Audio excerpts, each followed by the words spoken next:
independent in thoughts, and punk rock in life. It's the Chad Benson Show. Our economy is doing great. Number one in the world. We're number one economy right now in the world, and it's not even close. That there's Donald Trump today talking about the economy, which is doing pretty damn good, actually. Pretty damn good. 3.2% GDP in the last quarter. I will tell you this right now. In the end, for all of the noise, for all of the craziness, for all of the wackiness, for all of the drama, the conspiracies, the did he, didn't he, did they, didn't he, for all of the it's fake news, no, it's media coming after me, it's a witch hunt, for all of that stuff, the average voter is sitting around going, I feel pretty good about my life. I think it's better than it was. I think the economy's going okay. We got record low unemployment. My 401k is doing all right. I feel okay. And his biggest foe isn't Joe Biden. And I will continue to say that over and over. His biggest foe isn't Joe Biden. It's not Bernie Sanders. It's none of them. In fact, he's got one huge, huge, huge foe. The economy. If Donald Trump continues to see this kind of growth, right? And I don't know if the growth is going to last another 6 months, 6 weeks, or 6 years. But if we continue to see what we're seeing right now with record low unemployment, things continuing to move forward the way they seem to do, it's hard to beat him. It's just hard to beat somebody when the economy is rolling along, right? It really, it's because we are so, I mean, it's the devil you do. And that's just it. It's the devil you do. Now, you're going to have people that come out, because there's always people out there, the economy's ready to crash. You say that long enough, eventually you're going to be right. It's like me. I come out today and say, there's going to be an earthquake in California. There's going to be a hurricane in Florida. Eventually, I'm going to be right. To what extent, I don't know. Right? Because doomsday people are great to run around screaming with their heads, like they're running around like a chick with their head cut off, screaming and yelling, all of these kind of things. But the reality is eventually you are going to get something right. Again, to what extent? Are we going to have a soft landing? Are we going to be able to maneuver through it in a much different way than we did back in 2008? Or is it going to be another one of those? I couldn't tell you. Right? But yeah, eventually we're going to have some sort of slowdown. And we'll go into, we'll pull back more than just a little bit and potentially a recession. Now, is it next month, next year, or next decade? I couldn't tell you that, right? I couldn't. But eventually it will come. But if it doesn't come before 2020, the reality is we're not going to make a change. I'm not saying first quarter was bad, but the composition is not skewed towards further growth in these following quarters. So that right there is Professor Jeremy Siegel talking about, it wasn't bad, but it's not, it maybe we've kind of seen it top itself out. His biggest foe will be the economy. And at the same time, the biggest foe for the left will also be the economy. If the economy struggles and we slow down and come towards the end of this year, we're seeing, 1% growth, or maybe we're seeing no growth at all, or maybe we're even getting a little bit of a pullback in growth and we're going negative. Oh my goodness, things are struggling. What's going to end up happening is everybody's running on that super progressive far left. You have a better chance of winning if the economy's doing okay, not great, but okay, rather than collapsing. Because if the economy struggles, the last thing people are going to do, are they going to say, it would be great right now if we hire somebody, right? We vote somebody in who's decided that they want to give away everything and tax the hell out of it. Winston Churchill saying, taxing your way out of a recession is like trying to pull yourself up while standing in a bucket, right? It's just not going to work. The economy is the foe. He can talk about all the other things. It's just, it's news fodder. It's CNN, MSNBC, and Fox, and they're battling it out, trying to grab those 9 million people out of the 350 or 380 or 500 million people, God knows we're not counting them correctly, that live in this country. You've got about 9 million people that watch these things over and over incessantly, 24 hours a day, 7 days a week. The rest of us are too busy living our lives. We're doing our things. Those things that matter. Job, career, family, going back to school, building a new business, sports on the weekend for the kids, watching the NFL draft. Just to give you an example of, if you want to put things in perspective, politics. What's on behind me? CNN. They probably have 500,000 people nationwide watching them at this moment, if they're lucky. Right? Top of the day, top of the night. You could take all of the Fox people, all of the MSNBC people, all of the CNN people, and you could combine everything. And you know what kicked their ass last night? Two things. The NFL draft and the Avengers. Yeah, smashed them. Wasn't even close. They're not even in the same room. They're not even registering. They're not. TV Land today will have half as much audience for Gunsmoke in the middle of the day as a lot of these other shows. So this is all just crazy noise behind. The economy's what matters. And you could be Joe Biden or Donald Trump or anybody else out there. If your economy's strong, people are going to go, we're going to keep rolling. We're going to be fine. And we're going to just stick with this guy.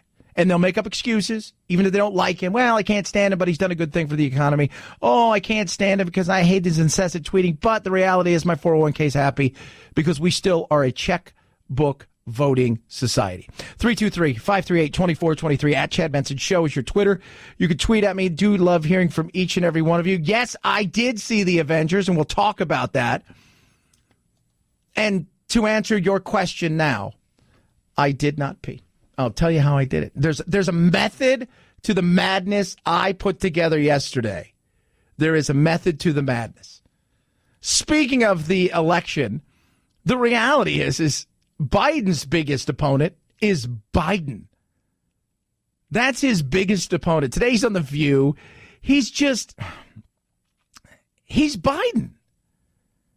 That's his problem when he ran the other two times. In 88 when he ran. That was just a world where he ran into a day and age where some of the stuff that happened back then nobody would even care about, right? His plagiarism thing that really wasn't plagiarism. And, some of the things he said about how he inflated his college numbers. But still, he was Biden being Biden. And then when he ran against Obama and everybody and tried to get the nomination, he was Biden again. He is gafftacular. And and everybody's always said it. He's always been his own worst enemy. And even today, he goes on The View and they're going to ask him certain questions about certain things. And somewhere along the line, he's not going to go far enough that the woke side of the aisle is going to want him to go to, knowing full well you've got the platform to do it. I'm really sorry if what I did in talking to them, trying to console, that in fact they took it a different way. And it's my responsibility to make sure that I bend over backwards to try to understand how not to do that. So he's talking about, yet again, his getting close, making people uncomfortable, the smelling of the hair. He's not done. So I invaded your space. I'm sorry this happened. Yeah. But I'm not sorry in the sense that I think I did anything that was intentionally designed to do anything wrong or be inappropriate. It was inappropriate that I didn't understand. Okay, so he's not apologizing. And I think the apology, the way I would have handled this a long time ago is like, look, I just want to get this out of the way. I'm a very touchy-feely guy. It is nothing sexual. I know a lot of people have made it out to be. And this is the problem with politics, modern politics or any politics, is if you address an issue, you go straight at it. You know what you've done? You've taken the sting out of the issue, right? But when you dance around an issue or do you try to phrase it in certain ways? And this is what Biden's doing in this weird kind of non-apologetic, weird kind of way.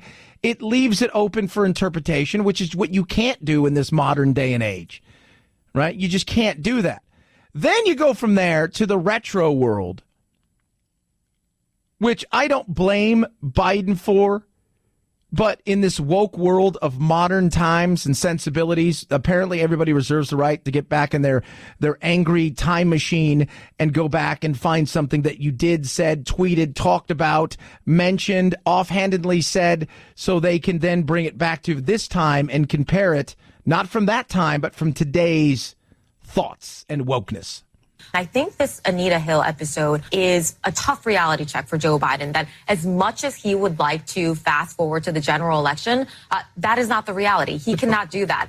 It is April of 2019, and he needs to get through the primary process. And through that primary process, a whole lot of things from Joe Biden's past is going to come back and haunt him, whether they are the policy positions that he has taken, whether they are ways in which he has conducted himself, including in the Anita Hill hearings. These are all things that are going to get litigated again. Yeah, and they shouldn't, because it's yesterday's news. You can't change any of that. That's what it was. You put it in for what it is, and you move on. You can't do it, right? You just can't. Let's not compare. It's like comparing sports, right? You know, John Havlicek. Havlicek stole the ball. He passed away yesterday, 79 years old. You go back and you watch those old black and white things, you'd think to yourself, is this a joke? Right? This looks hilarious. They wouldn't have a chance to play in today's NBA. You go back and watch any of those things. Let's just stop comparing and let's just talk about today. But we can't, because today's wokeness in today's world reserves the right to judge yesterday, last week, last month, last year, last decade, decades before that, last century. They reserve the right to do that, no matter what it was like and the climate it was, because they think if they lived in that day and age, they would still be as woke as they were today. 323-538-2423 at Chad Benson Show is your Twitter butcher box. I posted a video today. You can check it out both on the old Twitter and I think the Instagram and, of course, Facebook, just to see the things that you get with ButcherBox. I'm telling you guys right now, it is incredible. You'll get ButcherBox and you'll think, my grill's not good enough. And if you've got a new grill, you'll be like, this is why we got the new grill. Grass-fed, grass-finished beef, best pork around, chicken like you could not believe, cut, size, quality is amazing. $5.38 for each meal. That's what you're going to pay. That's on average what you're paying for. And think about that for a second. When you go buy a big, tri-tip, or you go buy, just any of the things, you look and you think, oh, it's all just factory cut kind of things. These are cuts and quality you will find nowhere else. And the flavor and taste is incredible. You will taste a difference that you never thought. It pops in your mouth. That's what ButcherBox does. 20 different cuts of meat. Customize your box. So many options. Fillets, tips, the whole 9 yards. They've got it all. Their ground beef is amazing. If you like burgers, get this. You're going to be like blown away. Now, for my listeners, that's you guys, they've got the ultimate breakfast bundle. 2 packs of the best tasting bacon you're ever going to have. 2 pounds of custom breakfast sausage, $20 off your first box. Get it now. Sign up today. ButcherBox.com/Chad. ButcherBox.com/Chad. ButcherBox.com/Chad. It's the Chad Benson Show.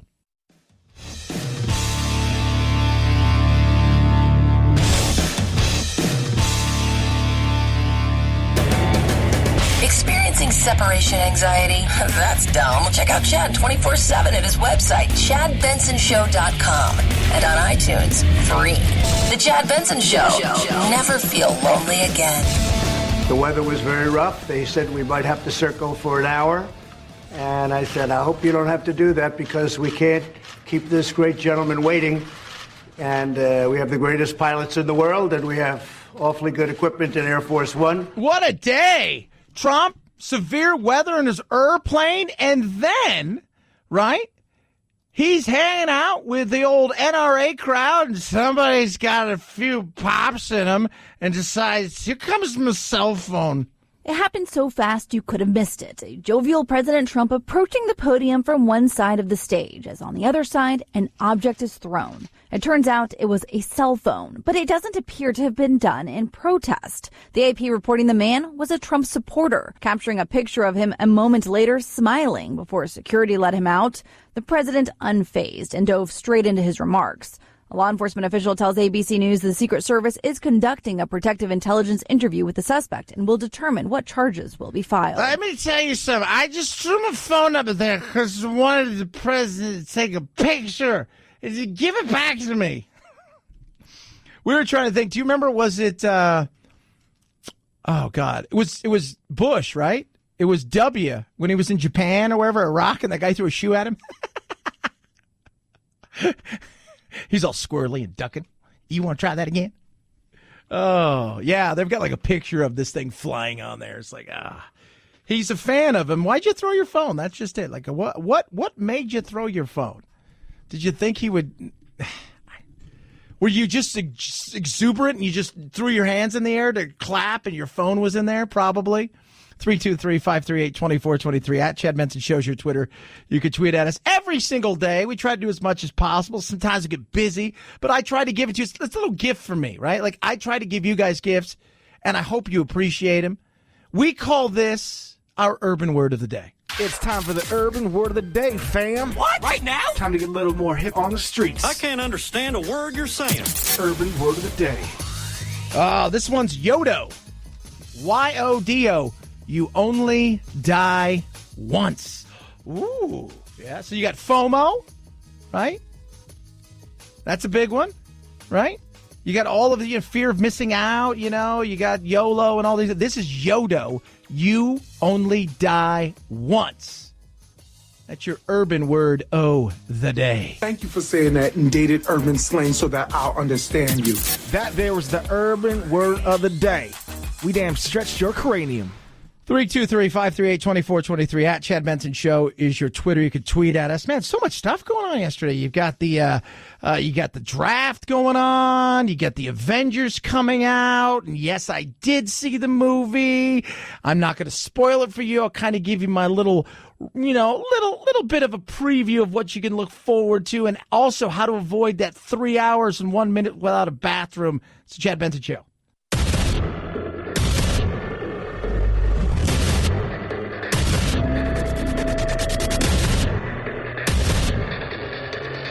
Independent in thoughts and punk rock in life. It's the Chad Benson Show. I have to say, I'm so touched moved by that video that he did. I mean, I'm so old. I remember all of that. I don't remember Iwo Jima, but I remember since then. Yeah. I mean, our uncles were in Normandy. Our fathers were on the beach. Yeah. We were the good guys in this country, and we're not. And now we're not. People look at this country in horror and say, what happened to America? No, they don't. My God, you're so full of crap. My dad would call you a Christmas goose. You're so full of it. People don't look at it in horror.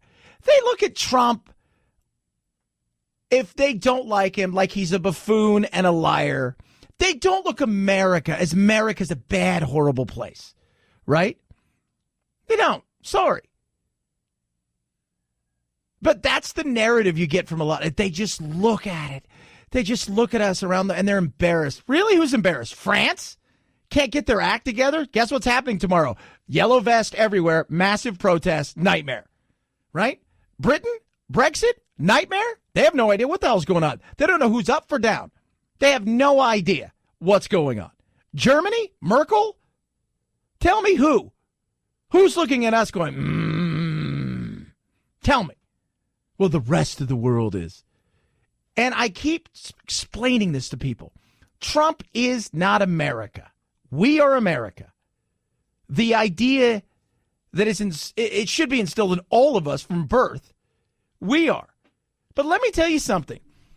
The whole thought process of Trump came along and all of a sudden America is not this any of the things that we used to be, right? Because Trump is bad and he says bad things and he's horrible and he's bad. Get over it, for God's sakes. My God. America's changed a lot in the last 15, 20 years. From the insanity of political correctness that we've gotten to the point where it's just crazy, to the fact that we each and every one of us have a voice that we've never had before because we can go on to Twitter or Instagram or Facebook and say awful, horrible things to each other with zero repercussions.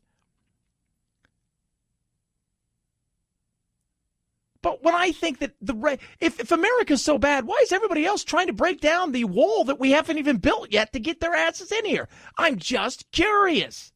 It breaks my heart. And I love that he's taking this tack, that it's not just about policy right now. He'll get to that. But America, look at this and say, do we want this America back or don't we? I mean, basically, that's what it's come down to. Yeah. Well, I'm glad he's not talking policy because we don't need anybody to talk policy.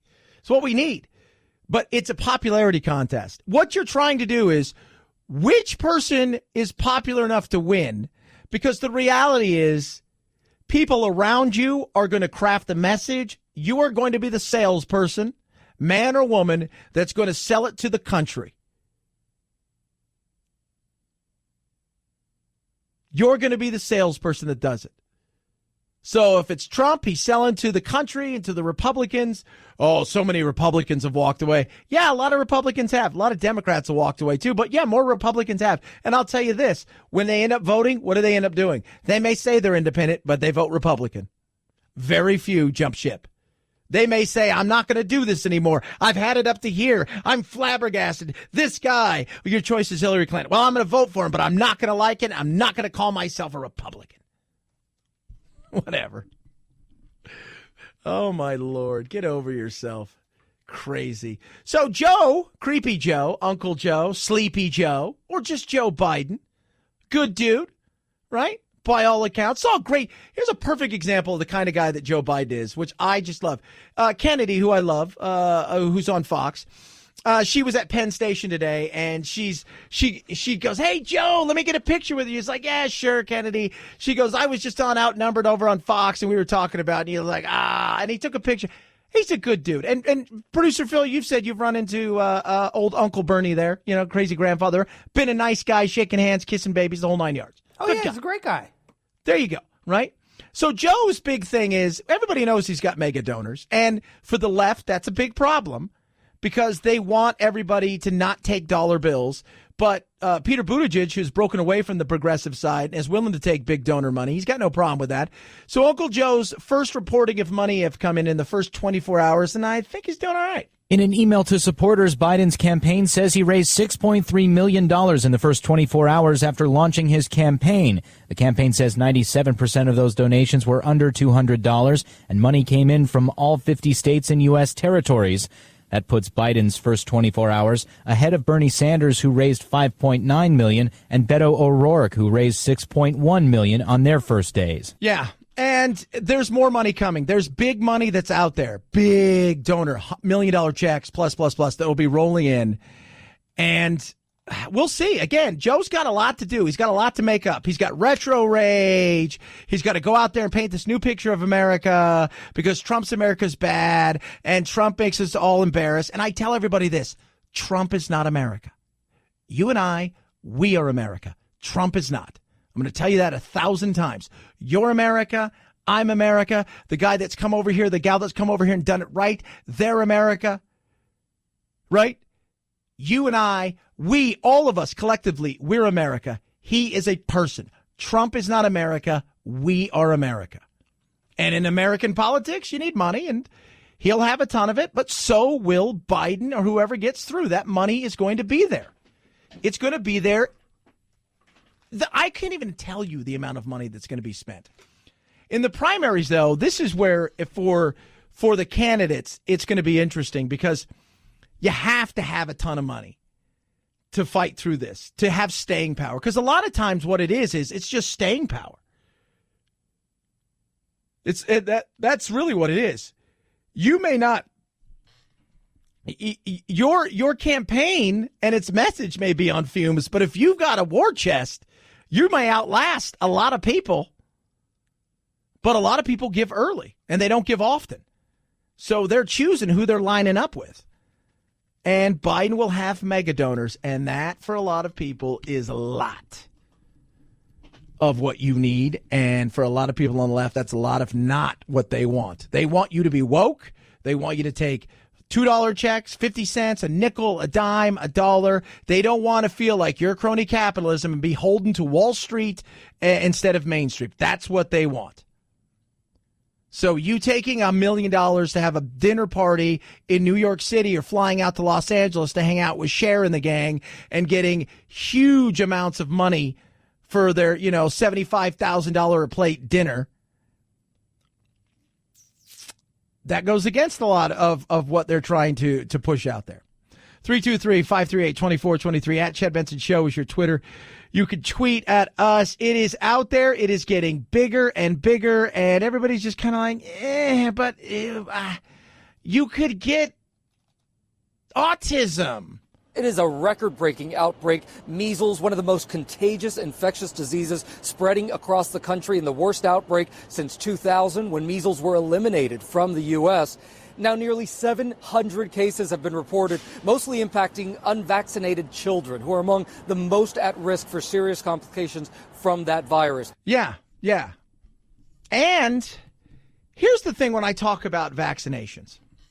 It's not the measles, which we definitely need to realize that we can't let this thing go. Just I want you to paint this picture in your mind. You go out today, wherever you are, right, in the country. So you go out today. You drive, you get coffee. From coffee, you go to work. You're hanging out with your people. Then you go out to lunch maybe. So you come in contact with how many people throughout the day? Now think about this for a second. You've come in contact with that many. Those people then go out and they come in contact with how many? And then those people do. So let's just say it's not the measles, but let's say it's something else that has long been gone, but now has become somewhat resistant about something because people in a lot of these countries, the way that works is they get sick and we get antibiotics. What do you do when you take antibiotics? They tell you, okay, you got 2 weeks of antibiotics. What do? You take them every day until you're out. Other places around the globe, they'll get 2 weeks. They may take them a day or two. They feel a little bit better. They move on with their lives. And what happens? It builds up resistance to antibiotics. When it comes to maybe not so much measles, but think of something else that may come back or something we don't know that becomes really resistant. And all of a sudden it rears its ugly head. And people out there, right? Because you need that critical mass of people to make sure that it doesn't spread. But then you all of a sudden have people who say, no, I don't want to. That is the scary part of what could be and how fast it could spread. I thought about this last week. So 2 weeks ago, I was out in Virginia. So I'm out there in Virginia for a couple days. So I think about, okay, what if I had something and maybe I'm immune to it, but I was around a lot of people that were a little bit older. And a few of them were fighting some things. They had the face mask and the whole 9 yards on. I think, okay, what if something got on me in my travels? Right? And all of a sudden you start, ticking, and then you're on airplanes and you're going here and you're going there. And you start thinking about all the places you've been and where those planes then go from as everybody's traveling and jumping places. That's the fear factor in a situation like this. You need to hit that critical mass. And if we're starting to get away from it because of whatever reason, because Big Pharma is evil, which I think has a lot to do with it as much as it does the autism thing, I think there's a lot to do with Big Pharma and the backlash that's going on. And I understand there's a backlash, but what if? And you want to play the what if, right? The same people want to play the what if for climate change. Can't we ask the what if about this? What the CDC is concerned about is the loss of herd immunity, that more and more people are electing not to be inoculated because they think that getting an inoculation or an immunization against the measles or other possible diseases can cause autism or other ailments in their children. That is something the CDC says, A, is false, and B, is dangerous to the rest of us because it exposes us. Yeah, and it's something to think about. It is. And I'm all about freedom of choice, but as I always tell everybody, you know what, when your freedoms impinge on my freedoms, then we should have a talk and really debate that. And all too often what we do is we see one side of the freedom debate. We don't want to look at the other side of the freedom debate. 323-538-2423 at Chad Benson Show is your Twitter. You can tweet at me. Somebody just text in. Instead, when you have enough money to fool the people. And that's what politics is, man. It's raising. One of the reasons that you go and you look and you see somebody like for all that we talk about with the money raising side of things in politics for Beto and everybody, Trump's war chest has already like $30+ million in it, and he's just getting going. So he'll have a lot more than that. He was at the NRA today. Where do you think that money's going? Right? And they've got an issue that they're looking at. Did they funnel money to Trump in the last election campaign that there's under, that there's watchdog groups that have said, oh, he did this illegally. But money is so vitally important. And remember, you and I give money. We give $10, $100, $50, whatever it is. We write a check for a candidate. What are you expecting? We want you to go do your job. Companies that give big, giant money, doesn't matter what side of the aisle you're on, they're not doing it because we want you to do your job what's best for America. We want you to do the job that's best for us and America. If that works out to be the same, that's great. If not, as long as it's good for us. And that's both sides. And money is vitally important. And you got to start remembering that anymore politics, is, especially in situations like Senate and Congress, but in the president, it's a popularity contest. And that person in particular, as the president, is here to sell you a bill of goods. They're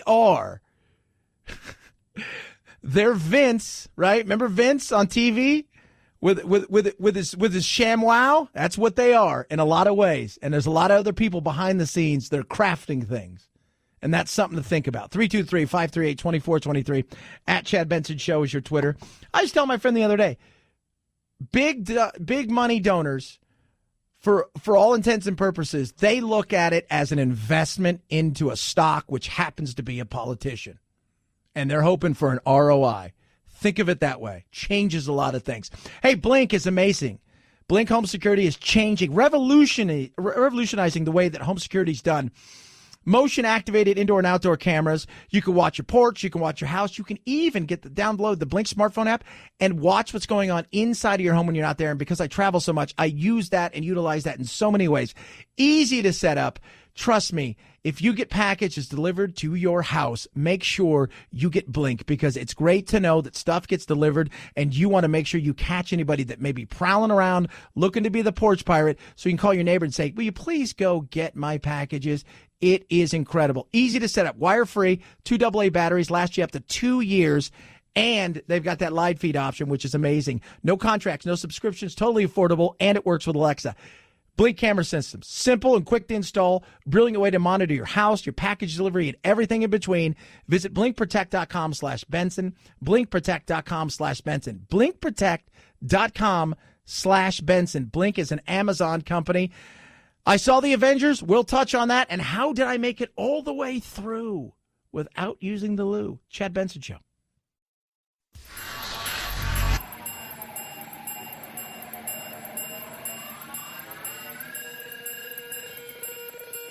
Set Chad straight. Text the show, 323-538-2423. That's 323-538-CHAD. Someone has to do it. Might as well be you. The Chad Benson Show. This is the fight of our lives. Captain America and friends are in a fight for the best opening weekend of all time, and they're on their way, bringing in a record-setting $60 million in Thursday night previews. That beats the $57 million record set by Star Wars The Force Awakens in 2015. The opening weekend record in North America, $257 million, set by Avengers Infinity War last year. Endgame will likely top that, but can it be the first film to earn $300 million domestically in one weekend? Or perhaps $1 billion worldwide weekend-wide? We'll know Sunday. Yeah, I think it might get close to $1 billion, 900 for sure. I think it's going to do about 320 million. It was great. I enjoyed it. If you like superhero movies, you're going to like these. It's good. It ties up all the ends. It doesn't feel like it's forever. The big question everybody asks, 3 hours. How do you not go pee? I stopped drinking yesterday about 2 o'clock. And by drinking, I mean I drink a lot of iced tea, and I drink a lot of water. I stopped drinking yesterday about 2 o'clock.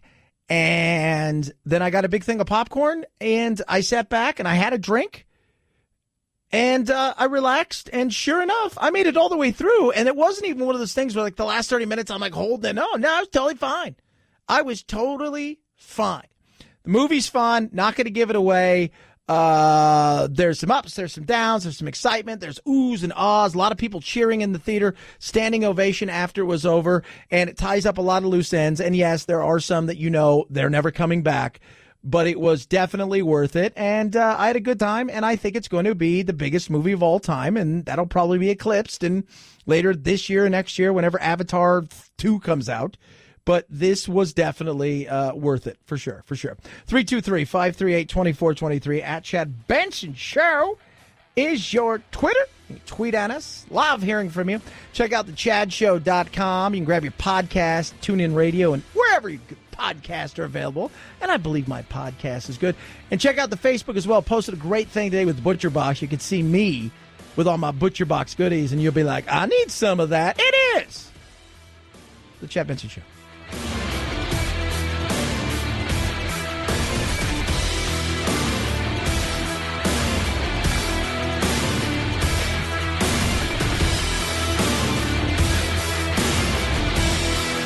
This is the Chad Benson Show.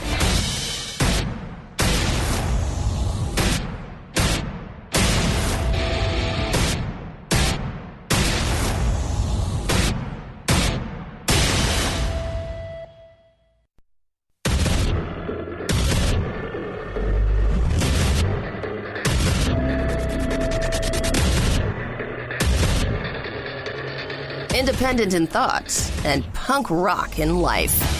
It's the Chad Benson Show. The GDP numbers were just announced, and they were far higher than even the high expectations. Oh, far higher than even the highest expectations in the history of high world. Wow, he likes himself. Yes, I will make fun of Trump for this. I think he said he's the greatest president of all time. He reminds me of, remember Terrell Owens? And I just remember he said, I love me some me. Wasn't he the one who said, I love me some me?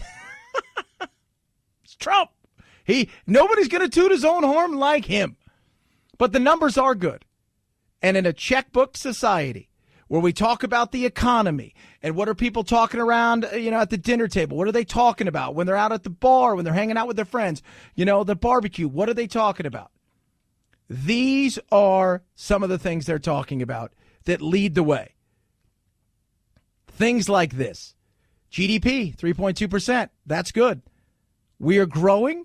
It feels good. He's tooting his own horn. I got no problem with him tooting his own horn. And everybody, somebody's tweeting at me because we've been talking a bit about this off and on. And this,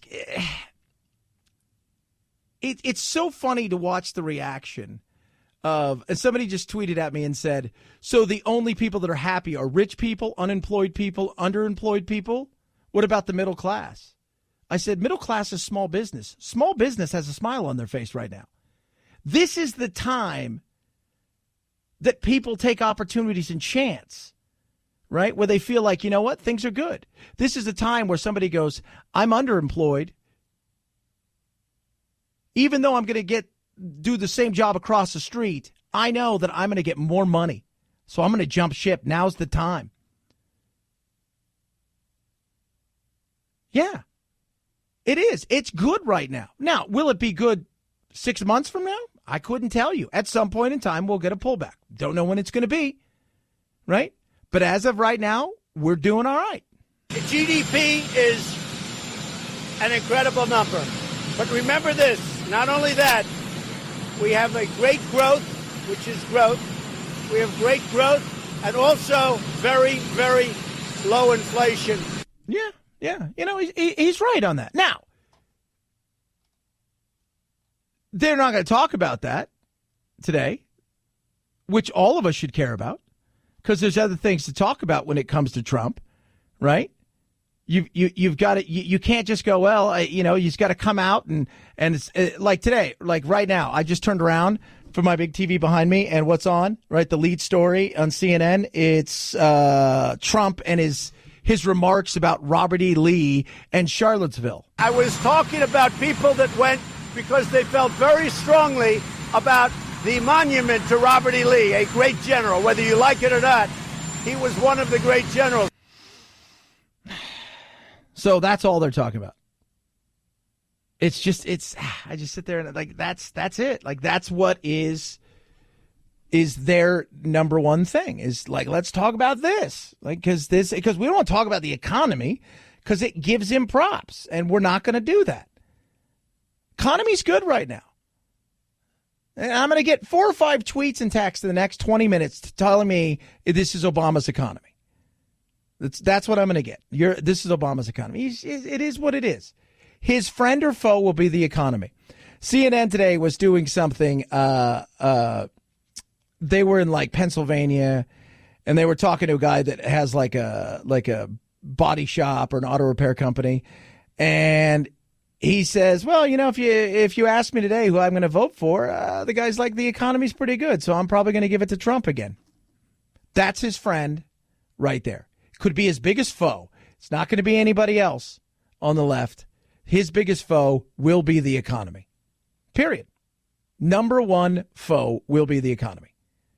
Or it will be his best friend.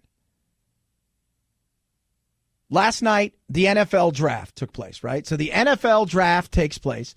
Roger Goodell, he saunters on up in Nashville, right, to give the pick to the throngs of people. I don't know how many people were in the streets, 50,000, 100,000. There was millions watching it worldwide. Right now, Chris Cuomo, Jake Tapper's on television, maybe 600,000 people watching him, maybe.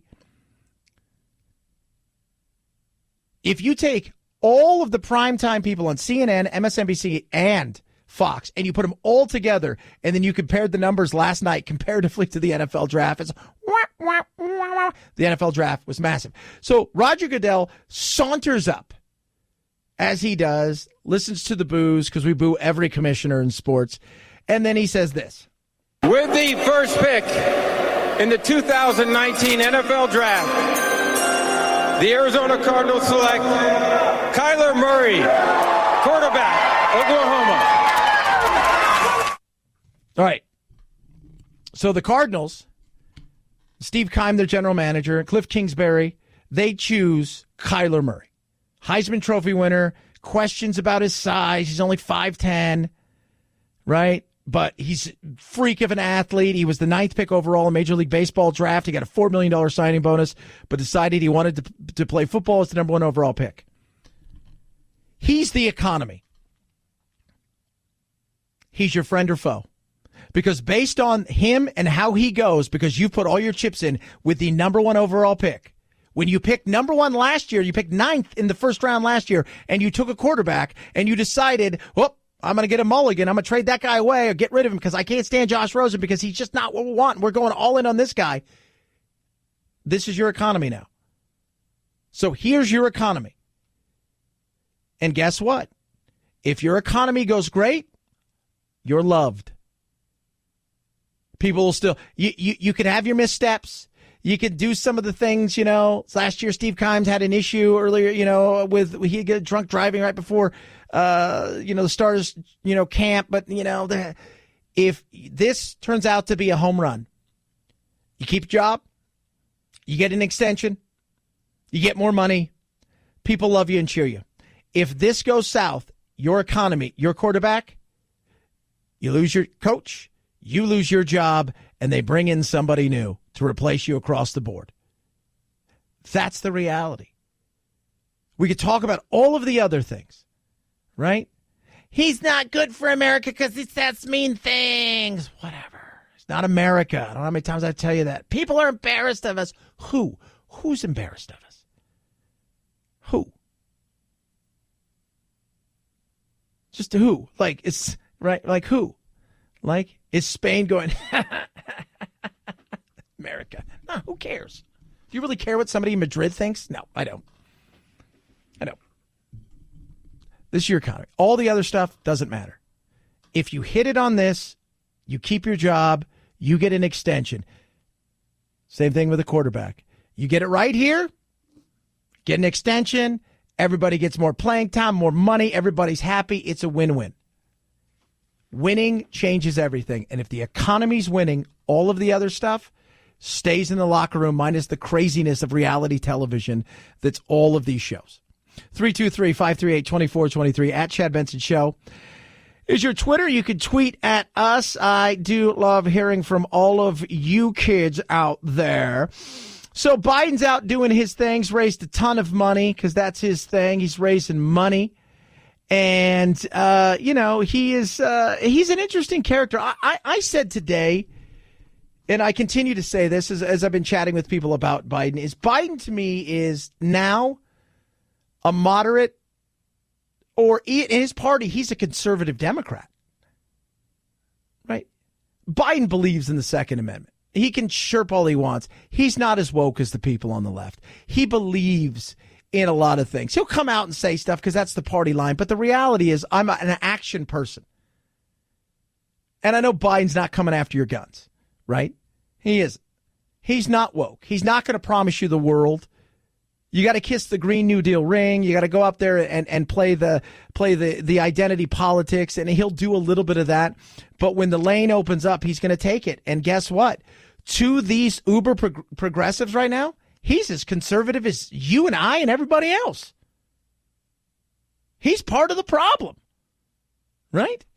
And he'll talk about, the age thing is a very interesting thing, when it comes to, they talked about the age and he's, I got wisdom, which is, look, he gets it. He gets it. But Trump is going to be Trump, and he's going to say the things that he says. I've known Joe over the years. He's not the brightest light bulb in the group, I don't think. And, of course, he comes out and says this today, Trump. I just feel like a young man. I'm so young. I can't believe it. I'm the youngest person. I am a young, vibrant man. I look at Joe. I don't know about him. I don't know.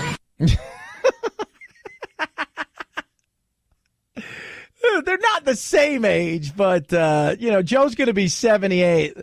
Donald Trump's, 69 right now? Is that what he is, 70? He's 72. So it's not like there's that much difference. I will say, in Trump's defense, he handled the campaigning in a much better, more vibrant way than Hillary did. I think Joe will do okay. And I'm always amazed at Bernie because Bernie's a go, go, go, go kind of guy. Right? Because you're always on the go. There is never a stop. You've got 3, 4, 5 people pulling at you. You're going here, you're going there, you're going everywhere. It's amazing. But Joe's going to pitch, hey, I've got an understanding. I get politics. And one of the things that is interesting about Joe is he's raised $6.3 million. His majority of that's come from under, online donations under $200. It's probably true. He'll get a lot more mega donor money. That comes later. It's the people that will vote that matters. Not who's out there actively trying to get people to vote for you, and the people say, yeah, I'm behind you, and they show up and they're activists and they're cheering, and then when voting time comes, they don't do it. It's the people that vote that matter, not the noise. Who shows up on the day? Because we've seen it a lot before, and Hillary saw it. A lot of people talk a good game, and on that day, it's about people showing up. It is. Absolutely. It's those numbers that matter. 323-538-2423 at Chad Benson Show is your Twitter. Tweet at us, AMAC, Association of Mature American Citizens. Great organizations. One of the things there, when I went out and saw them a couple weeks ago, and they were kind enough to have me, they were pointing out that they're worried before this news came out about Social Security and Medicare becoming essentially insolvent in the next, goodness me, next year for Social Security, and then the trusts are going to start to run dry by 25? 35?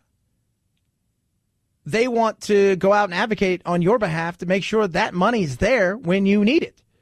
And they're fighting hard for you. Common sense immigration reform. But on top of that, their member benefits. It's less than $20 to join, but right now you can join for free. Their member benefits are incredible. Incredible. Like retail, restaurant, hotel discounts, movie discounts, discounts to amusement park, you name it. Competitively priced insurance. They're going to show you all of what they got, and they want you to check them out. Give them a year. Go to amac.us/Chad. It's a year free, amac.us/Chad. They don't even want your credit card. Just sign up, 1-year membership. You can call them at 888-355-1668 or 888-355-1668 or amac.us/Chad. It's the Chad Benson Show.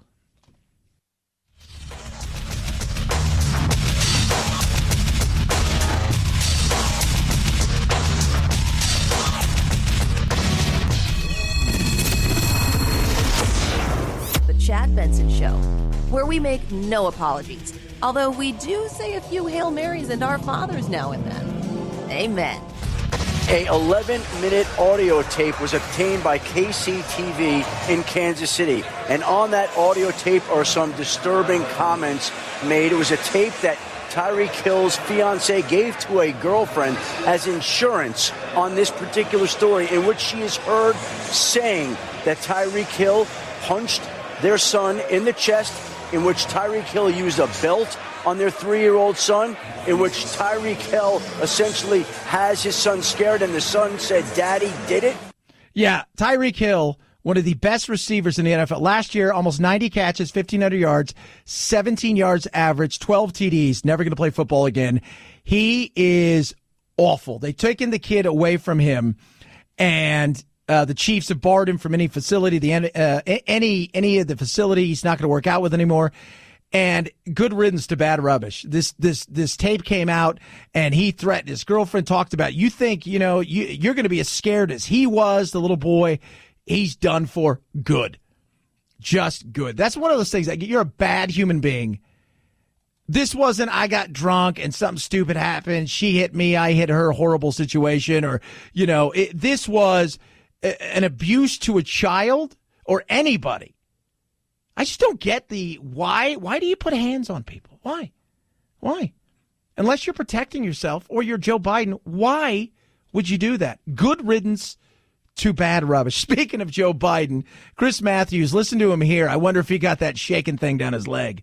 Pick the best candidate to beat Trump, because nobody wants to be around the Democratic Party the day after losing to Trump twice. Nobody's going to be forgiven for that. So shake yourselves up, sober up, and pick the guy that can prevent this guy from staying in the White House for, as he put it, 8 years. By the way, he's a fair and objective journalist. He's not. Chris Matthews is not. Just listen to him. Pick the best. Please, for the love. I need to get that tingle down my leg again. Very thrilling to me. I thought it was very American. I thought it was great. In fact, ending up with Dr. King, Normandy, the whole thing, putting us together was a powerful message. But I think the message to Democrats is don't blow this one. You blew it in 2016. You lost to Trump. Nobody should have ever lost to Trump. You could do it again. So don't go with having a lot of fun in the next year and a half, following flavor of the month stuff. Don't enjoy yourself. Sober up. Man, I don't know what will happen if Trump wins again. I'm going to watch MSNBC. If he wins, I'm just going to go watch MSNBC. I just want to see what happens. Do their heads explode? Do they jump off buildings? I'm still waiting for all those people that promised to move and still have yet to move. They're still living here.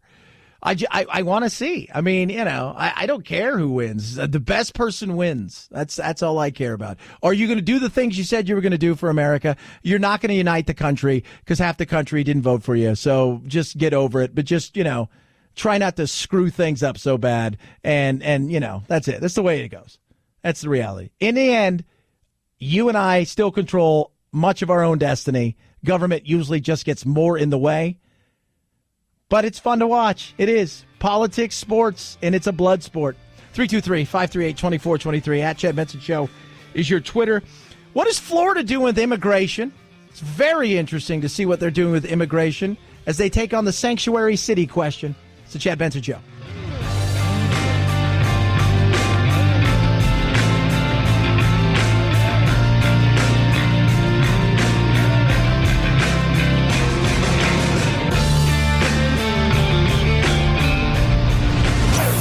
Chad Benson Show.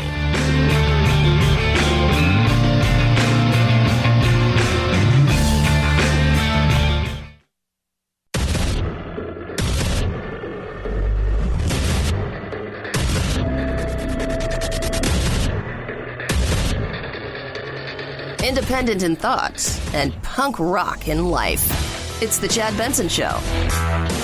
The battle over sanctuary cities is taking shape in Florida. GOP leaders in the state are seeking to prohibit so-called sanctuary policies. They want to put in place a state law requiring local governments to cooperate with immigration and customs enforcement. It all boils down to the rule of law. We either have rules and laws or we don't.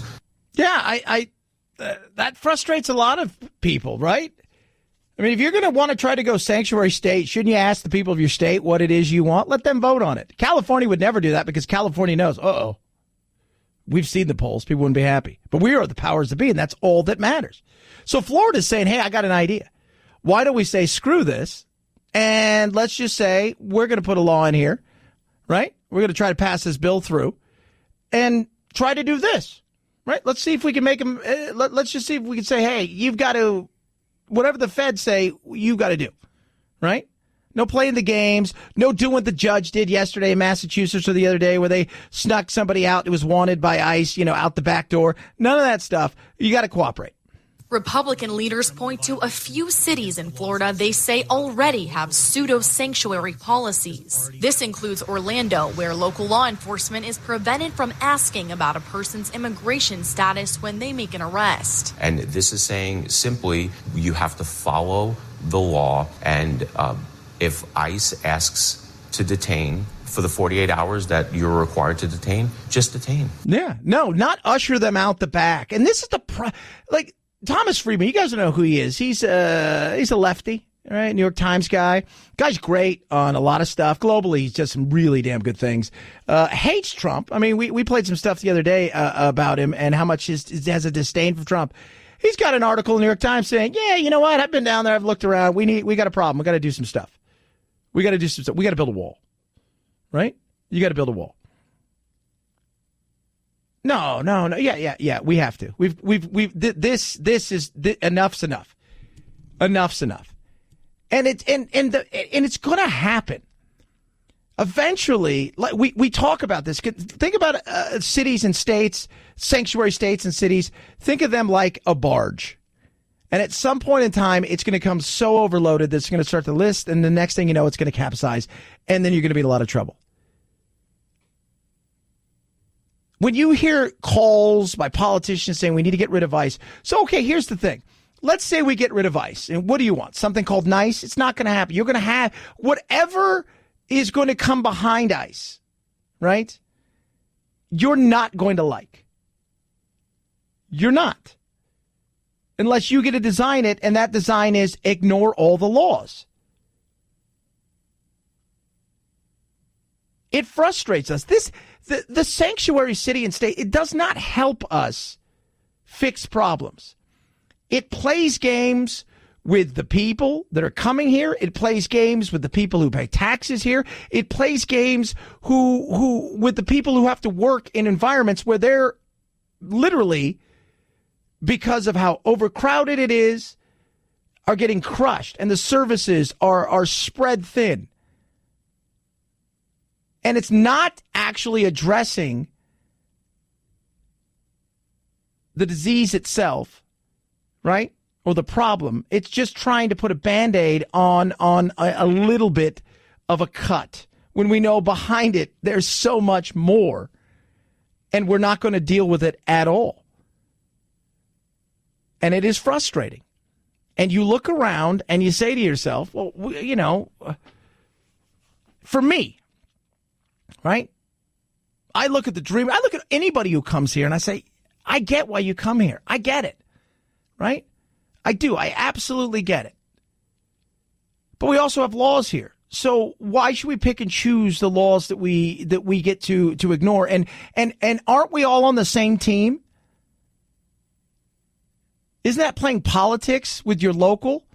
ICE calls you up and says, hey, you got a really bad dude. We need him. He's been deported 5 times. And you're like, nope, not going to do it, because if I do it for you and this bad guy, then I've got to do it for the little lady down the street that maybe had too much to drink one night and she just is cleaning houses. So that's the way it's going to. But that's the insanity of the way that it's played.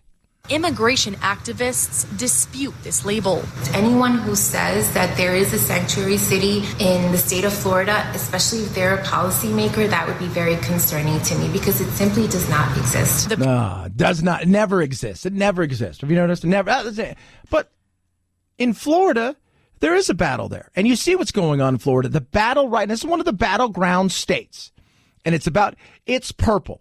It could go blue. It can go red. It's purple, but a little bit darker shade of the red in there. But it's trying to flip that thing to blue. What can we do? We get felons to vote. We can get what can we do? We can get. It's crazy. And here's the other crazy thing. Statistics matter, people. Listen to this. Pew Research Center says a majority of illegal immigrants live in just 6 states, including Florida, Texas, California, New York, New Jersey, and Illinois. Their latest estimates show Florida's illegal immigrant population at 775,000. Beyond Florida, 9 states, including Texas, North Carolina, and neighboring Georgia, have enacted state laws requiring law enforcement to comply with ICE. I think there's a good chance it does pass.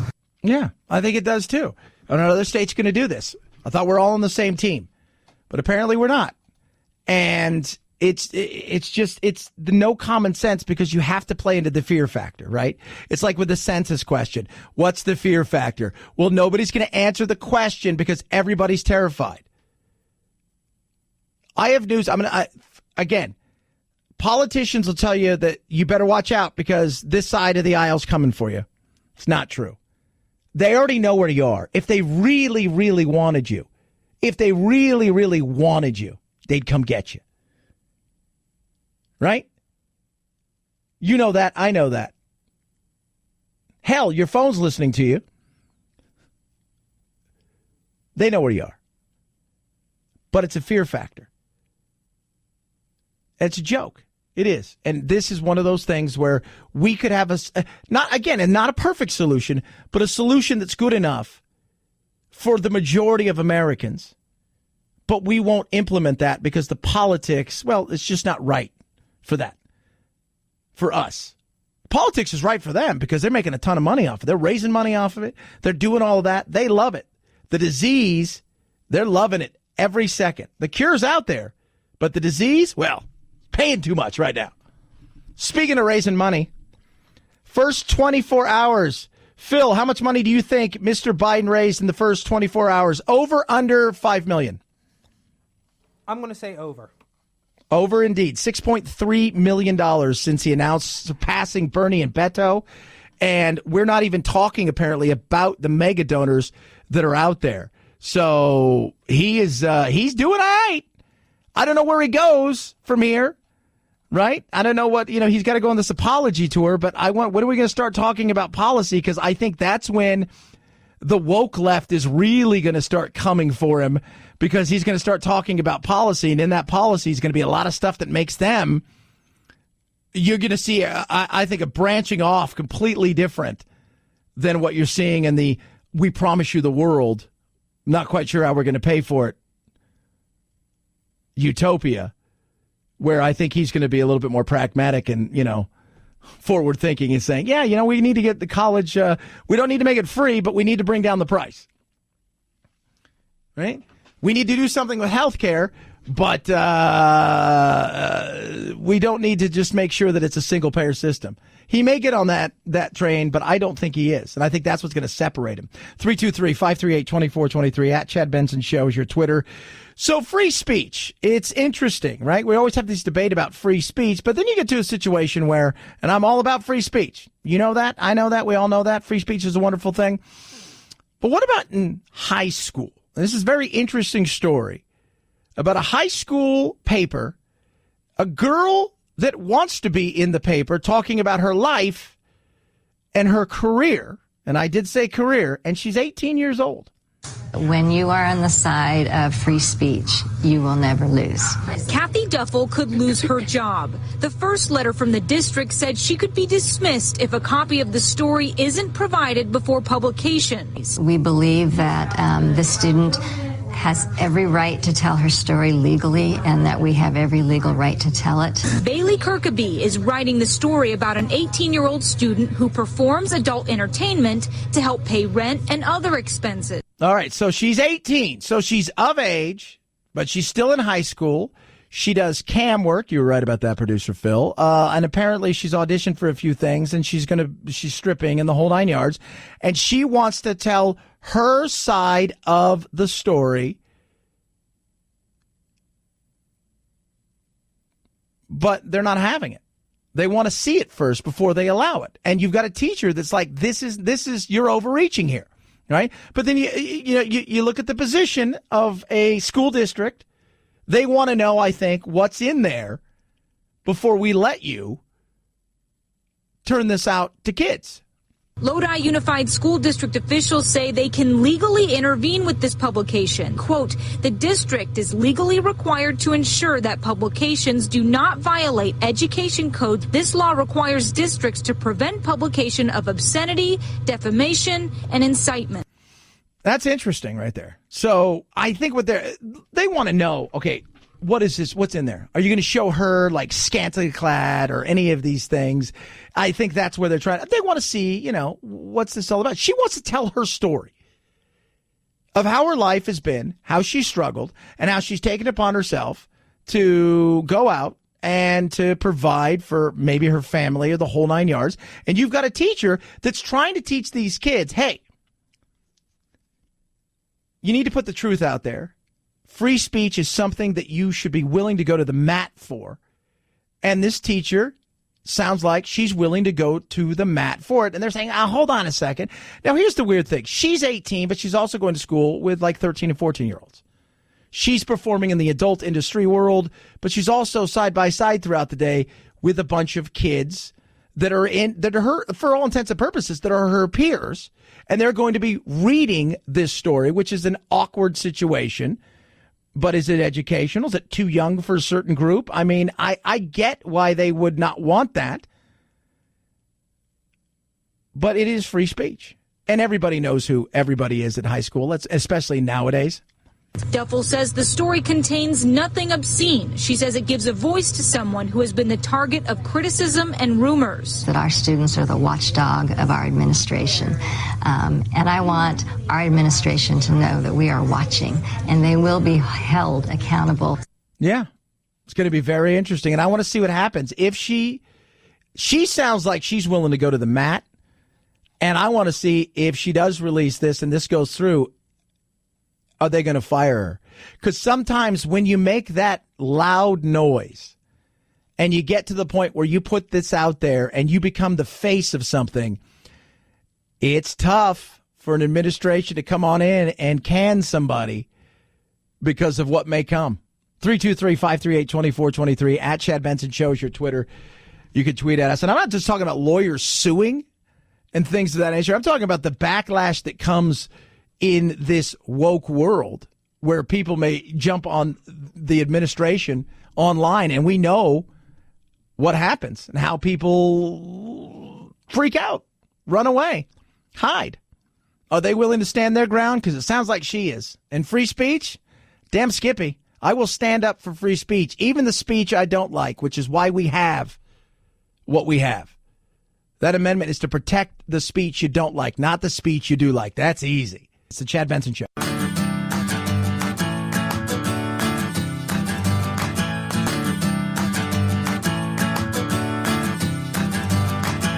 Running with scissors sounds great compared to this. Say Vicious, saying it attacked some rabbits in a neighbor's yard. What? But Rollick says it's just a cat being a cat. If it wanted to get a bunny, it would get a bunny, Once things escalated in 2017, Mishka's family hired attorney John Zimmerman. Yeah, that's right.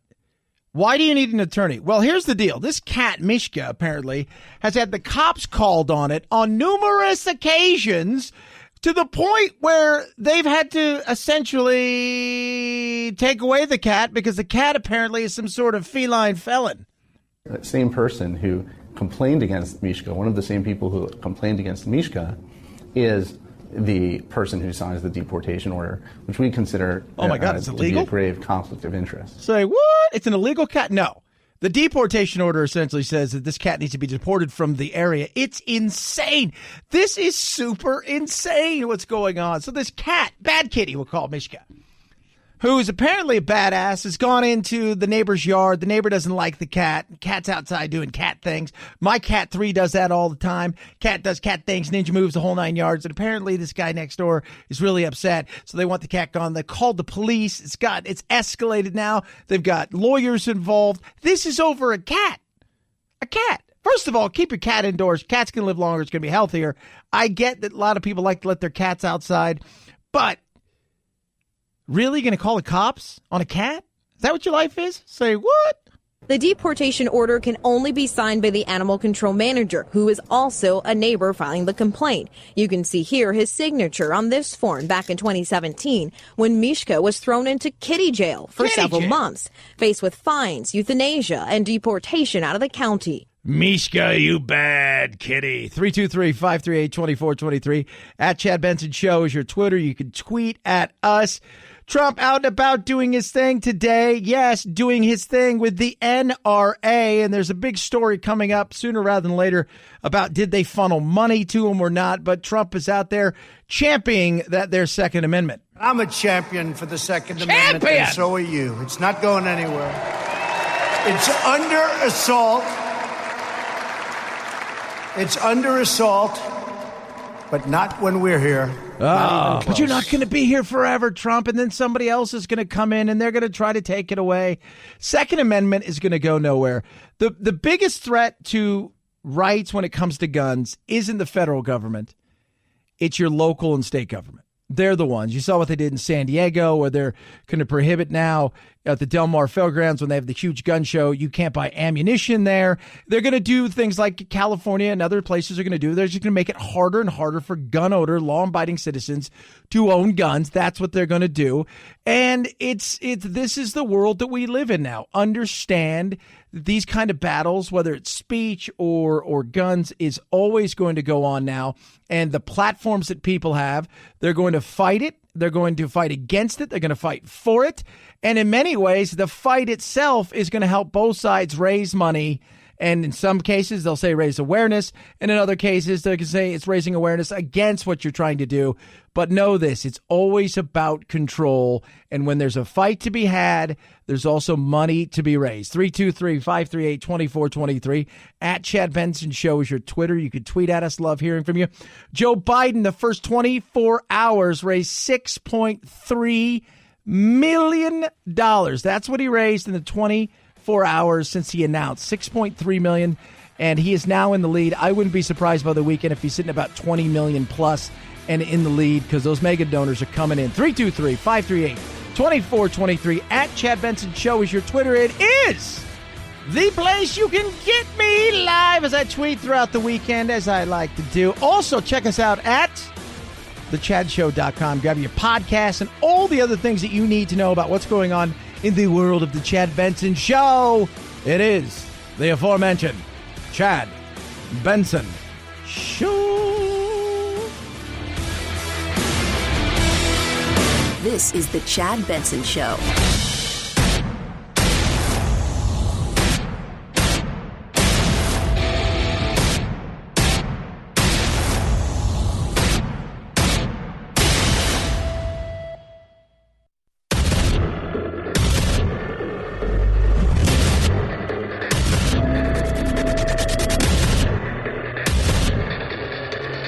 Independent in thoughts and punk rock in life. It's the Chad Benson Show. The GDP is an incredible number. But remember this, not only that, we have a great growth, which is growth. We have great growth and also very, very low inflation.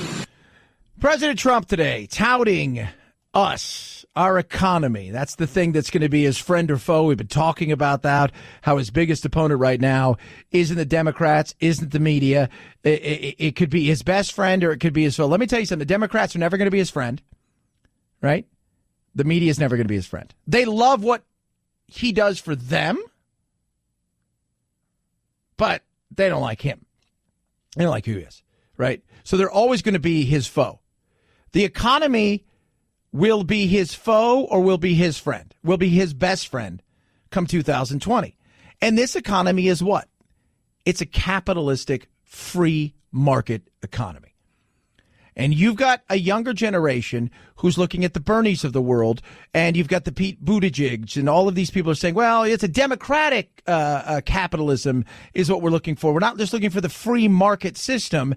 And the free market system has done more, not just for America, but for the rest of the globe. When you see when the markets start to become free, how people get lifted up out of poverty into a middle class and in some into prosperity.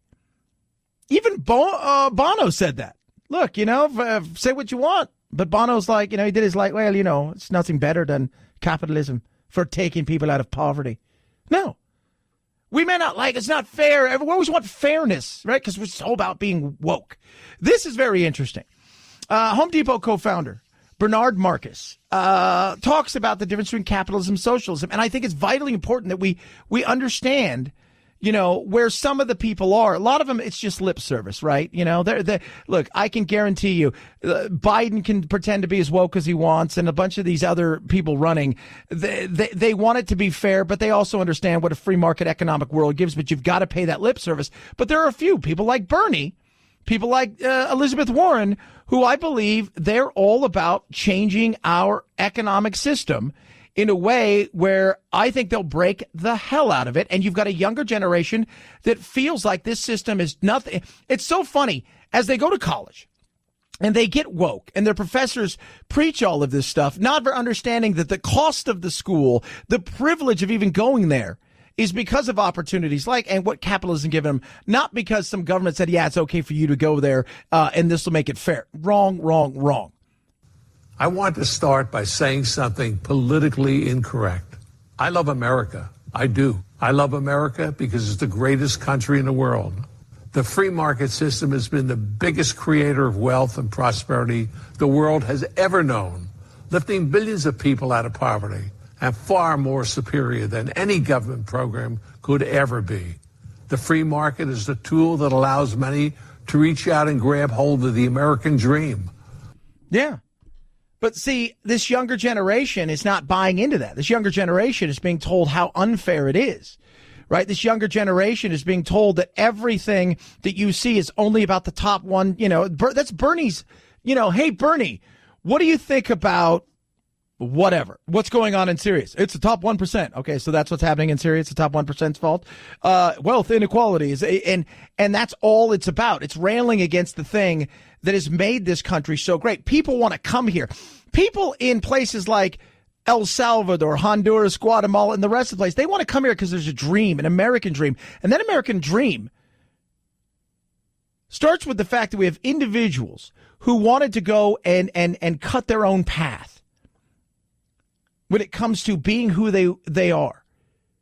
And economically, they went and did something like that. And the free market and capitalism gave them the opportunity to do those kind of things. It's crazy. And you do have a group. I'm not saying all of them out of the 21. I would say there's only 2 or 3 that really have this kind of crazy ideology where I think they would like to see so much more government intervention, so much more of the pick and choose of how they want to define socialism.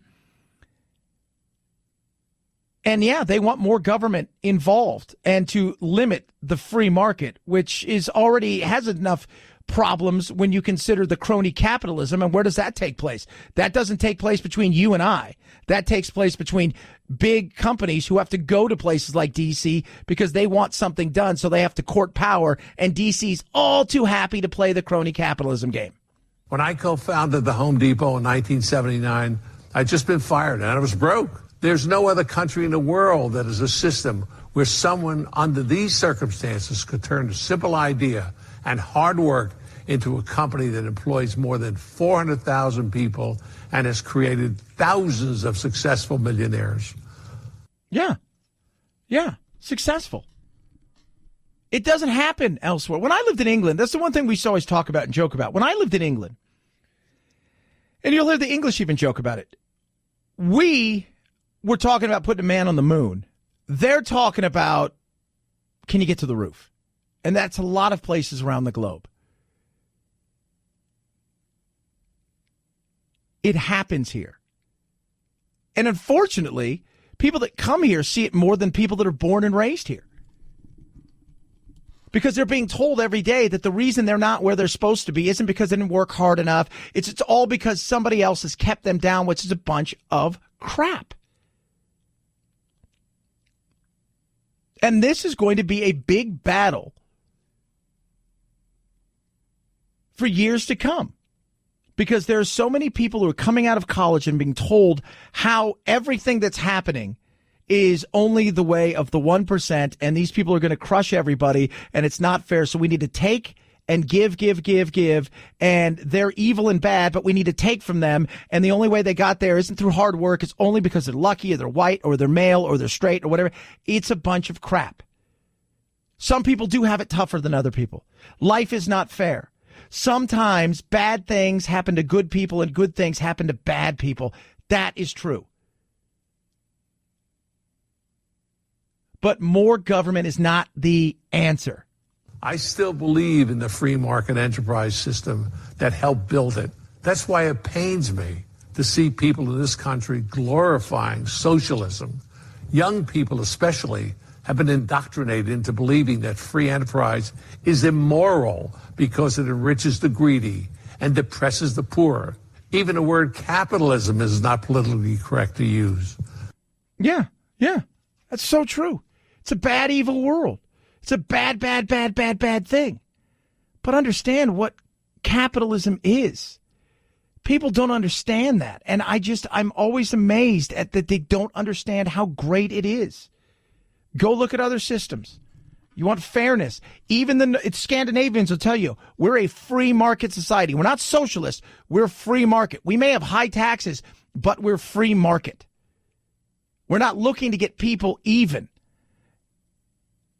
Right? We're just a free market society. Here, they want to legislate outcome. They don't want to say, what do you put into it? How are you working it? It's all about the outcome because they think it's unfair. And that's a word you're going to hear. It's not fair. What is this? Oh, it's not fair. Why is it fair that 1/10 of 1/10? You want to find out what greed looks like? Don't look at businessmen sitting up in their ivory towers at Wall Street, smoking their cigars with their suspenders on, going, Look at government and find out what greed is. From California to New York, from Florida to Washington State, you will find out what greed looks like because everybody's looking to get a buck out of you and me as we try to get a buck out of the world in a way where we're trying to outdo each other and better each other and grow ourselves. They're saying, we need some of what you got. 323-538-2423 at Chad Benson Show is your Twitter. You can tweet at us. Biden and Trump are playing the Let's Explain Things games today, which I found to be very interesting. First, the whole thing where Biden yesterday came out talking about there's some fine people in his video to announce for president. Trump had to come out and try to explain this today. And we've talked about how misquoted that thing is. I was talking about people that went because they felt very strongly about the monument to Robert E. Lee, a great general. Whether you like it or not, he was one of the great generals. Yeah, so you had that, right? And at the same time, so he's trying to explain his way. Then you have Biden coming out today, and he's trying to explain his whole thing with Anita Hill and Clarence Thomas, those many years ago, because it's retro rage when it comes to him. Not only didn't I vote for Clarence Thomas, I believed her from the beginning. Yeah. I was against Clarence Thomas. I did everything in my power to defeat Clarence Thomas, and he's won by the smallest margin anyone ever won going on the Supreme Court.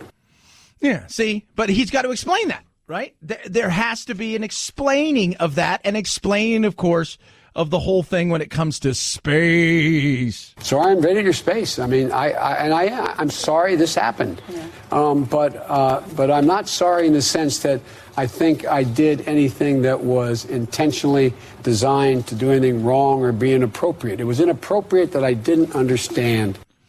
Yeah, and here's the funny thing. I keep saying about somebody like Biden is, Biden, you don't have to apologize to me. I just think it's a little odd. It is what it is. I also think you're a touchy-feely guy. I think if I met you, you'd shake my hand and you'd slap me on the back. And, some people are going to take it that way. The weirdness and the closeness and the smelling of the hair, it is what it is. But you have explained this to your side of the aisle, right? The right's not. They're just laughing at the way you're getting torn apart by them. They're laughing. You're not explaining the Anita Hill. We know you didn't like him. You didn't like Clarence Thomas. Why? Because you were on the other team. Right? The right would have done the same thing and has done the same thing. But it's your side that's coming after you. And he's going to take more friendly fire than he is from Trump. Trump will have his things here and there, but he's going to take more friendly fire on that side of the aisle right now. 323-538-2423 at Chad Benson Show is your Twitter, you could tweet at me. Do love hearing from each and every one of you. We were talking about the economy today, and I posted, it's got the growth rate. I think it was 3.1 or 3.2% GDP. And I'm sure that they'll redo the numbers. Could be 3.3, could be 3, could be 2.9, whatever it is, because that's what they tend to do when they relook at it. Just like unemployment numbers, they come out with something and they give it to you. And I posted that, and, a couple of people posted, well, is that really worth the soul of America? I'm like, well, first of all, how many times I have to explain this to you? Your president, no matter who he or she is, no matter what side of the aisle, is not the soul of America. Americans are the soul of America. That person happens to be one who happens to be our lead salesperson, right? But they're not the soul of America.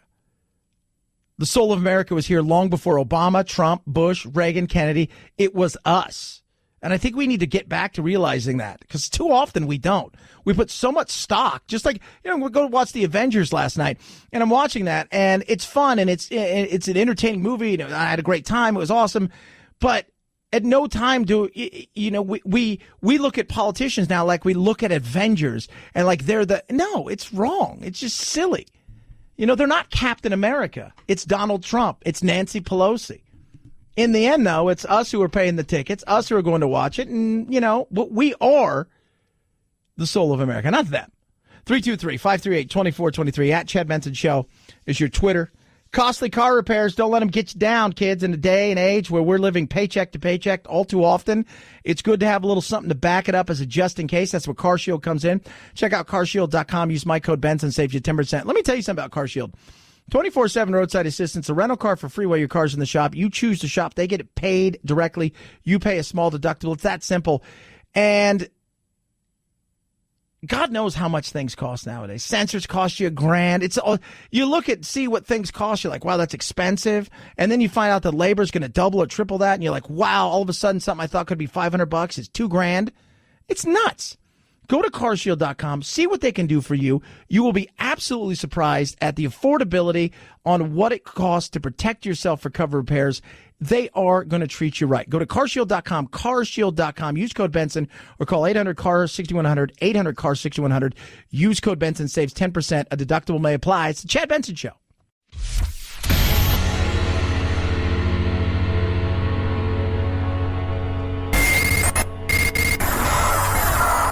No fake outrage here, just the real thing.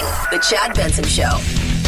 You guys, it is a very special night here. Tonight's entire audience is filled with people who couldn't get tickets to the Avengers. Yeah, isn't that great? That's right, the Avengers Endgame is finally here, and I heard that the movie's actually 3 hours long. Yeah, after 3 hours, even the biggest Avengers fans are like, dear God, please don't let there be scenes after the credits. Oh, my God. And there is. I know there is. Of course, a lot of people are worried about spoilers, but to be honest, I'm more worried about sitting next to that guy who watches every trailer and goes, I'm going to see that. Oh, I ain't going to see that one. Oh, I must definitely see that. Yeah, well, there's no spoiler here, but there's no reason to stick around for the credits afterwards, just to let you know that. Nothing really, because that's the whole thing, right? Now you stay around for the end of the credits because something is going to happen, right? And you're like, oh, my God, I got to see it. You don't have to worry about that. Don't worry about that. 323-538-2423. At Chad Benson Show is your Twitter. You can tweet at us. Love hearing from you. Yesterday, something we touched on that came out was this whole Otto Warmbier. Remember him? He was the guy that was sentenced to 15 years hard labor in North Korea. And then eventually he came home to die because he was beaten so badly or something. And they sent us a bill for $2 million for taking care of him. And apparently we signed off on something just to get him home.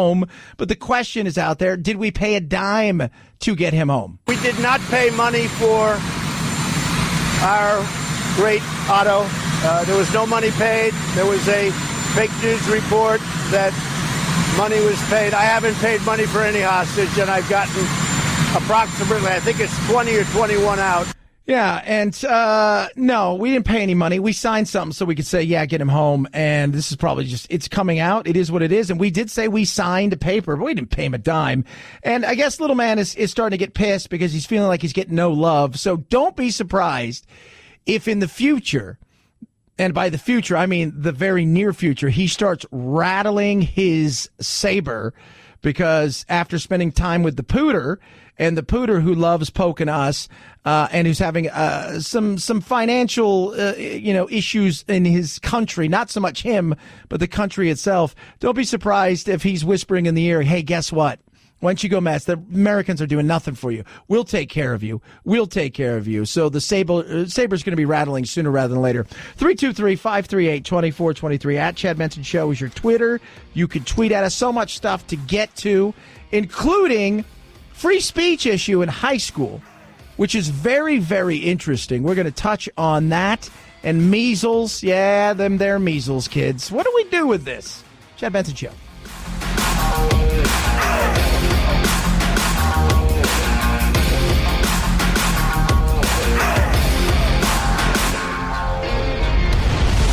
The Chad Benson Show.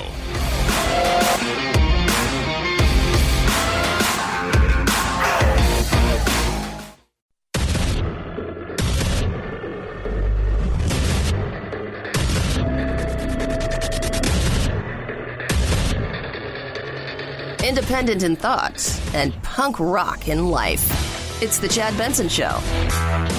The battle over sanctuary cities is taking shape in Florida. GOP leaders in the state are seeking to prohibit so-called sanctuary policies. They want to put in place a state law requiring local governments to cooperate with immigration and customs enforcement. It all boils down to the rule of law. We either have rules and laws or we don't. Yeah, that frustrates a lot of people, right? I mean, if you're going to want to try to go sanctuary state, shouldn't you ask the people of your state what it is you want? Let them vote on it. California would never do that because California knows, we've seen the polls. People wouldn't be happy. But we are the powers that be, and that's all that matters. So Florida's saying, hey, I got an idea. Why don't we say screw this, and let's just say we're going to put a law in here, right? We're going to try to pass this bill through and try to do this, right? Let's see if we can make them, let's just see if we can say, hey, you've got to, whatever the feds say, you got to do, right? No playing the games, no doing what the judge did yesterday in Massachusetts or the other day where they snuck somebody out who was wanted by ICE, out the back door. None of that stuff. You got to cooperate.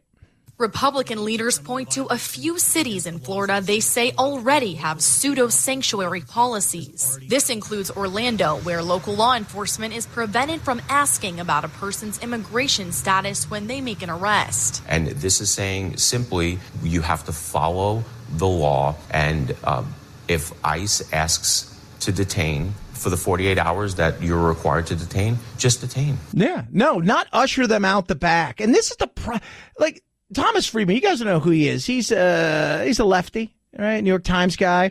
Guy's great on a lot of stuff. Globally, he's just some really damn good things. Hates Trump. I mean, we played some stuff the other day about him and how much he has a disdain for Trump. He's got an article in the New York Times saying, yeah, you know what? I've been down there. I've looked around. We got a problem. We got to do some stuff. We got to build a wall, right? You got to build a wall. No. Yeah. We have to. Enough's enough. Enough's enough. And it's going to happen. Eventually, like we talk about this. Think about cities and states, sanctuary states and cities. Think of them like a barge. And at some point in time, it's going to come so overloaded that it's going to start to list. And the next thing you know, it's going to capsize. And then you're going to be in a lot of trouble. When you hear calls by politicians saying we need to get rid of ICE. So, okay, here's the thing. Let's say we get rid of ICE. And what do you want? Something called nice? It's not going to happen. You're going to have whatever is going to come behind ICE, right? You're not going to like. You're not. Unless you get to design it, and that design is ignore all the laws.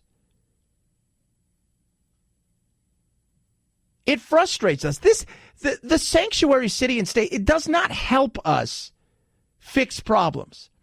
It plays games with the people that are coming here. It plays games with the people who pay taxes here. It plays games with the people who have to work in environments where they're literally, because of how overcrowded it is, are getting crushed, and the services are spread thin.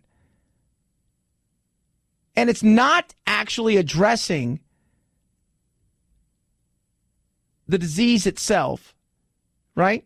Or the problem. It's just trying to put a Band-Aid on a little bit of a cut when we know behind it there's so much more, and we're not going to deal with it at all. And it is frustrating. And you look around and you say to yourself, well, for me, right? I look at the dream. I look at anybody who comes here and I say, I get why you come here. I get it, right? I do. I absolutely get it. But we also have laws here. So why should we pick and choose the laws that we get to ignore? And aren't we all on the same team? Isn't that playing politics with your local? ICE calls you up and says, hey, you got a really bad dude. We need him. He's been deported 5 times. And you're like, nope, not going to do it, because if I do it for you and this bad guy, then I've got to do it for the little lady down the street that maybe had too much to drink one night and she just is cleaning houses. So that's the way it's going to. But that's the insanity of the way that it's played. Immigration activists dispute this label. Anyone who says that there is a sanctuary city in the state of Florida, especially if they're a policymaker, that would be very concerning to me, because it simply does not exist. Does not. It never exists. It never exists. Have you noticed? It never. But in Florida, there is a battle there. And you see what's going on in Florida. The battle right now, this is one of the battleground states. And it's purple. It could go blue. It can go red. It's purple, but a little bit darker shade of the red in there. But it's trying to flip that thing to blue. What can we do? We get felons to vote. We can get what can we do? It's crazy. And here's the other crazy thing. Statistics matter, people. Listen to this. Pew Research Center says a majority of illegal immigrants live in just 6 states, including Florida, Texas, California, New York, New Jersey, and Illinois. Their latest estimates show Florida's illegal immigrant population at 775,000. Beyond Florida, 9 states, including Texas, North Carolina, and neighboring Georgia, have enacted state laws requiring law enforcement to comply with ICE. I think there's a good chance it does pass. Yeah, I think it does too. Another state's going to do this. I thought we're all on the same team, but apparently we're not. And it's the no common sense, because you have to play into the fear factor, right? It's like with the census question. What's the fear factor? Well, nobody's going to answer the question because everybody's terrified. I have news. Again, politicians will tell you that you better watch out because this side of the aisle's coming for you. It's not true. They already know where you are. If they really, really wanted you, they'd come get you. Right? You know that. I know that. Hell, your phone's listening to you. They know where you are. But it's a fear factor. It's a joke. It is. And this is one of those things where we could have not a perfect solution, but a solution that's good enough for the majority of Americans. But we won't implement that because the politics, well, it's just not right for that. For us. Politics is right for them because they're making a ton of money off of it. They're raising money off of it. They're doing all of that. They love it. The disease, they're loving it every second. The cure's out there, but the disease, well, paying too much right now. Speaking of raising money, first 24 hours. Phil, how much money do you think Mr. Biden raised in the first 24 hours? Over, under $5 million? I'm going to say over.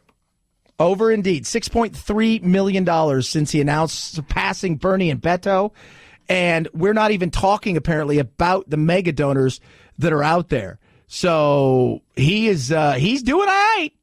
I don't know where he goes from here. Right? I don't know what, he's got to go on this apology tour, but when are we going to start talking about policy? Because I think that's when the woke left is really going to start coming for him, because he's going to start talking about policy. And in that policy is going to be a lot of stuff that makes them, you're going to see, I think, a branching off completely different than what you're seeing in the, we promise you the world, not quite sure how we're going to pay for it, utopia. Where I think he's going to be a little bit more pragmatic and, forward thinking and saying, yeah, we need to get the college. We don't need to make it free, but we need to bring down the price. Right? We need to do something with health care, But we don't need to just make sure that it's a single-payer system. He may get on that train, but I don't think he is. And I think that's what's going to separate him. 323-538-2423 at Chad Benson Show is your Twitter. So free speech, it's interesting, right? We always have this debate about free speech, but then you get to a situation where, and I'm all about free speech. You know that? I know that. We all know that. Free speech is a wonderful thing. But what about in high school? This is a very interesting story about a high school paper, a girl that wants to be in the paper talking about her life and her career. And I did say career, and she's 18 years old. When you are on the side of free speech, you will never lose. Kathy Duffel could lose her job. The first letter from the district said she could be dismissed if a copy of the story isn't provided before publication. We believe that the student has every right to tell her story legally and that we have every legal right to tell it. Bailey Kirkaby is writing the story about an 18-year-old student who performs adult entertainment to help pay rent and other expenses. All right, so she's 18, so she's of age, but she's still in high school. She does cam work. You were right about that, producer Phil. And apparently she's auditioned for a few things, and she's stripping in the whole 9 yards. And she wants to tell her side of the story, but they're not having it. They want to see it first before they allow it. And you've got a teacher that's like, this is you're overreaching here, right? But then you look at the position of a school district. They want to know, I think, what's in there before we let you turn this out to kids.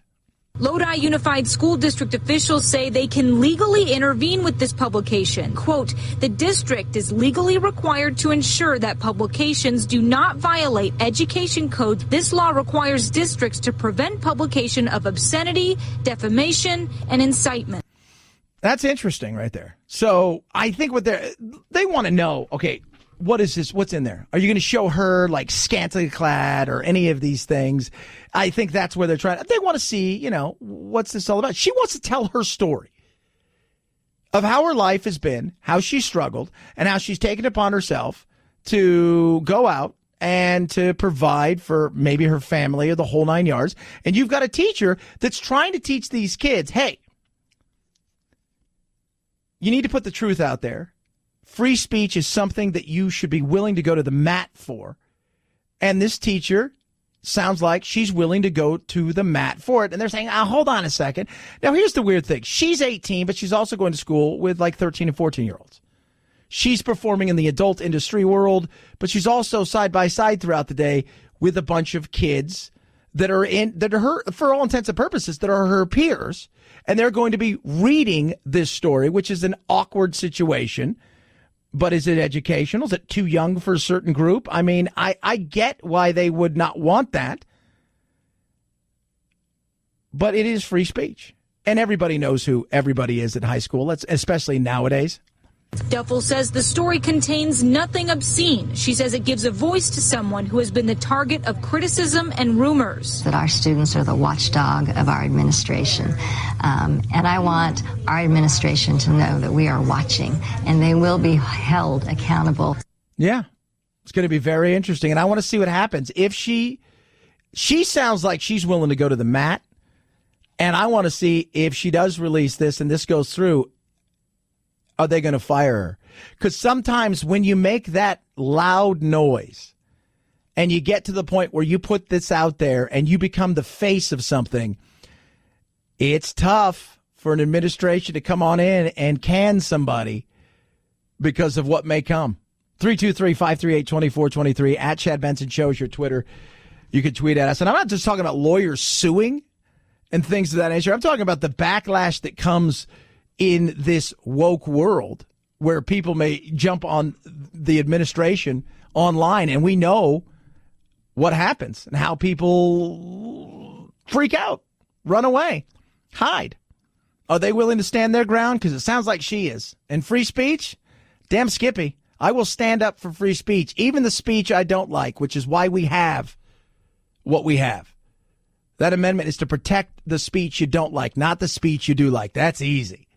Hey, a full night's rest. I can't wait to get home. Last night, bed I slept in was, the sheets were, My Giza sheets from MyPillow are incredible. My mattress topper from MyPillow is incredible. My pillows from MyPillow, incredible. These Giza sheets this cotton's grown in a little tiny area in the Mediterranean. That's the only place it's grown.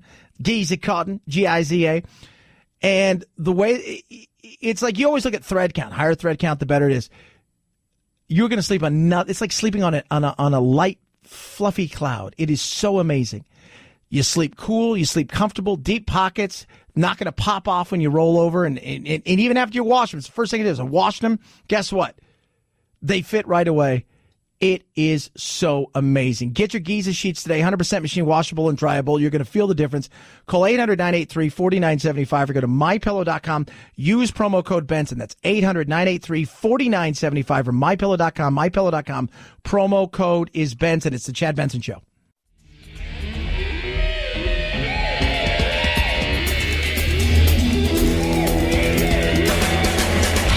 You go, boy. This isn't about right or left. This is just about right and wrong.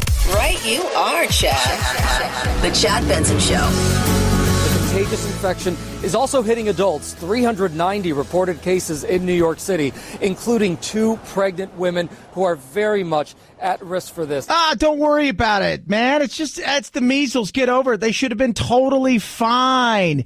Here's the thing, when I try to talk to people, the anti-vaxxers, the vaxxer resistance, or whatever you want to call them, or I heard somebody said the plague enthusiast.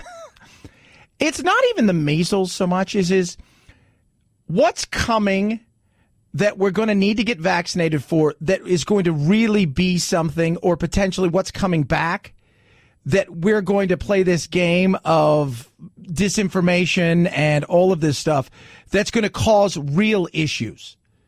That's more of a concern. Not that it shouldn't be a concern all across the board, right? But what potential could happen when you see how fast these things spread? And, this isn't 100 years ago, right? Flight, travel. Think about how many places you'll go today and how many people you'll come in contact with who will then go places and come in contact, and it just spreads itself out. Think about how that would be. Insane, right? Absolutely. Totally insane. It's what's coming that we don't know about and that we may have a vaccination for, and people still won't embrace it because they'll think of whatever thing that they saw and read on a blog somewhere. Crazy. 323-538-2423. At Chad Benson Show is your Twitter. You can tweet at us. New music dropped last night from T-Swift. Promise that nobody's gonna love you like me. I know I tend to make it about me. I know you never get just what you see, but I will never bore you, babe. I don't know. It's called Me. What do you think? It sounds like every other Taylor Swift song that's always out there. And it's got somebody else. I think I'm just trying to think who the other guy is that's singing that. He sounds familiar. It's me. How many, did she break up with somebody that we didn't know about? Because isn't that the whole thing, right? Isn't that how she does songs? She goes out with somebody and then she breaks up with them and then she writes a song about them, crushing their souls. I think that's the way T-Swift. This thing will go to number 1. Remember, she's not following a soul on the gram and or Twitter. But man, she just pop hit after pop hit after pop hit. I would love to be able to just boom, just pop them out like a Pez. Just change the beat a little bit and just knock it out the park. That's what she does, and she continues to just roll it deep. But that song, I guarantee it dropped last night. By next week, it'll be the number 1 song in the country. And it's just in time for summer. So will it be the song of the summer? 323-538-2423. At Chad Benson Show is your Twitter. You can tweet at us. Your useless fact of the day. You know the biggest grossing movie stars are? There are 2 of them. And I use the words movie stars loosely. Samuel L. Jackson and Stan Lee. Chad Benson Show. Have a good weekend. Night, Jack.